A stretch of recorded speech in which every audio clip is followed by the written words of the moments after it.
March 20th, 2024, Infiniti introduces its next QX80.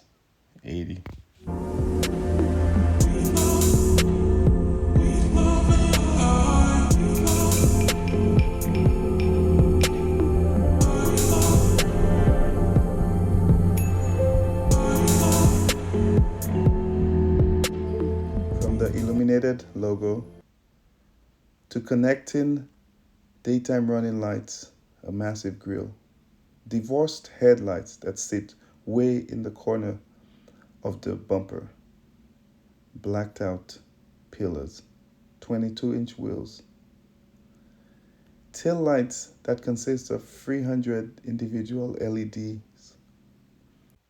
It looks like Infiniti really has done something special here. But let's see how it all started. This is where it started. The first Infiniti released the Q45, 4.5 liter V8, putting out 278 horsepower and almost 300 pound-feet of torque. This was a luxury muscle car.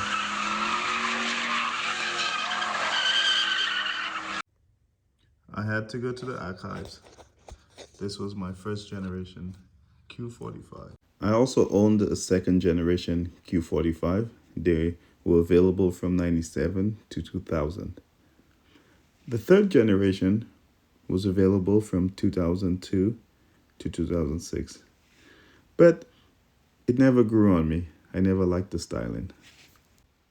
So as sales of luxury sedans started dwindling down and luxury SUVs became a thing, Infiniti introduced the QX56. And yes, I bought one and I loved that thing. I loved how it drove. It drove a lot smaller than it was. It felt nimble. It towed really good, very powerful engine. And I towed many cars with that thing from Phoenix, Arizona to LA, back and forth all the time. In other markets, Nissan, which if you don't already know, Nissan is the parent company of Infiniti. Nissan has this Nissan Patrol in other markets. And just like Toyota has the Land Cruiser, it's a very capable SUV. And in other markets, people love it. I've seen it many places. And you have the Nissan Armada, which is the sibling to the QX56. Let's get to important stuff. What powers this thing? So Infiniti says they have a new VR35 DDT 3.5 liter twin turbo engine rated for 450 horsepower, 516 pound-feet of torque. So that's 50 more horsepower and 100 more torque than before. That VR is basically almost the same architecture as Nissan's famous R35 Skyline. So they basically have a lot of experience building that type of engine. So I would say it's efficient, it's reliable, it's mated to a 9-speed transmission, and you could opt for 4-wheel drive. The only thing I don't see anywhere that they talked about having a low range. Maybe the Nissan version might have it, but I think they should have low range at least, where it's more competitive to the likes of the